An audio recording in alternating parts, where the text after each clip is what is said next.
जंग खतरनाक होती है, लेकिन पुष्पाई महल्लक होती है।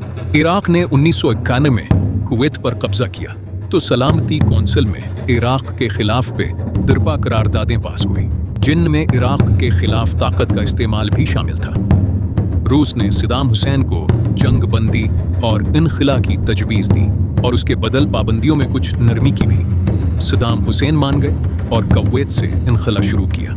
हाईवे 80 जो कुवैत सिटी से सफवान और फिर बसरा तक जाती है, पर तारीख रकम होने वाली थी। ये एक 6 लेन वाली वसिया शाहराह थी जो आम हालात में हजारों गाड़ियों की आमदो रफत का जरिया थी। 26-27 फरवरी 1951 की रात हजारों इराकी फौजी टैंक, ट्रक, बसें, एम्बुलेंसेस और दीगर गाड़ियां लौट मार के सामान समेत इसी सड़क से वापस लौट रहे थे। उन्होंने वापस लौटते हुए तेल के तकरीबन 700 कनुओं को आग लगा दी। ये आग तकरीबन 9 माह तक जलती रही और हर रोज लाखों बैरल तेल जलता और फजा को आलूदा करता रहा। ये आग, इसका धुआं इस कदर ज्यादा था कि दर्जा हरारत 10 डिग्री सेंटीग्रेड तक गिर गया। तेजाबी बारिशों ने सहरा की रेत पर तेल की तह बिछा दी। इत्तेहादी अफवाज, अमेरिका, बरतानिया, फ्रांस और दीगर ने रूस की आफर को सद्दाम को बचाने की कोशिश करार दिया। वो चाहते थे सद्दाम सलामती कौंसिल की करारदादों पर बगैर किसी शर्त के वापस चला जाए। इत्तेहादी अफवाज के जंगी जहाजों ने वापसी के काफिला पर आगे और पीछे बमबारी करके काफिले को बारूद के हिसार में रख लिया।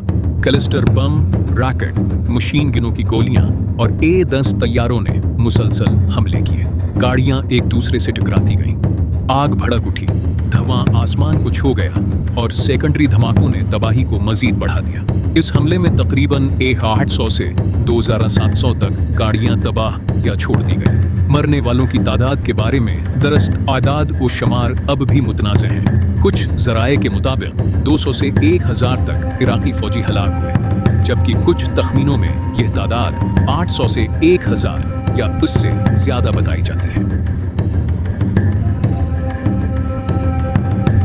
खौफनाक था कि मीडिया ने फौरन उसे हाईवे ऑफ डेथ यानी मौत की शाहराह का नाम दे दिया। जलती हुई गाड़ियां, बखरे हुए लाशों के टुकड़े, सियाह धुआं और तबाही की एक लंबी कतार, ये सब कुछ जंग की बेरहमी की अलामत बन गया। ये मंजर इतना बयानी और वाकई इस कदर दिलखिराश था कि अमरीकी सदर ने ऐलानिया तौर पर अपनी इराक से तमाम दुश्मनियों के खात्मा कर दिया। जंग खत्म होने के फौरन बाद इराक पर मजीद सख्त पाबंदियां लग गईं। इराक को अपने हथियारों का मुआयना व महल्लक हथियार तल्फ करने को कहा गया।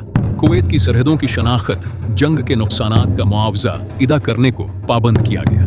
ये पाबंदियां 1990 से ही शुरू हो चुकी थीं, लेकिन जंग के बाद इन्हें मजीद सख्त कर दिया गया। नतीजे में इराक की मईशत बुरी तरह मुतासिर हुई। तेल की बरामदात तकरीबन बंद हो गई, दरामदात महदूद हो गई। बिजली, पानी, सेहत और तालीम के बुनियादी ढांचे तबाह हुए।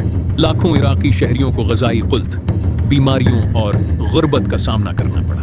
1995 में आयल फॉर फॉड प्रोग्राम शुरू किया गया ताकि तेल बेचकर खुराक और दवाएं खरीदी जा सकें। ये पाबंदियां 2003 तक जारी रहीं और उनके असरात आज भी इराक की माशरती और माशी हालत पर नजर आते हैं। बहुत से लोग उन्हें खामोश जंग कहते हैं, जिसने फौजी शिकस्त के बाद भी इराकी अवाम को शदीद नुकसान पहुंचाया। कानूनी तौर पर इस कत्ल आम को जंगी जुर्म साबित न किया जा सका, क्योंकि पुष्पा होता हुआ फौजी भी हालत जंग में तसव्वुर होता है जब तक वो हथियार न डाले दे या मुकम्मल बेबस न हो जाए। उसके बाद की पाबंदियों से 15 लाख तक इंसानी अमवात हुई। पाबंदियों ने इराक के दिन खम निचोड़ डाला और एक लागर वजूद को 2003 में तबाही कर दिया गया। मुज़ाकिरात वो पुष्पाई महल्लक होते हैं।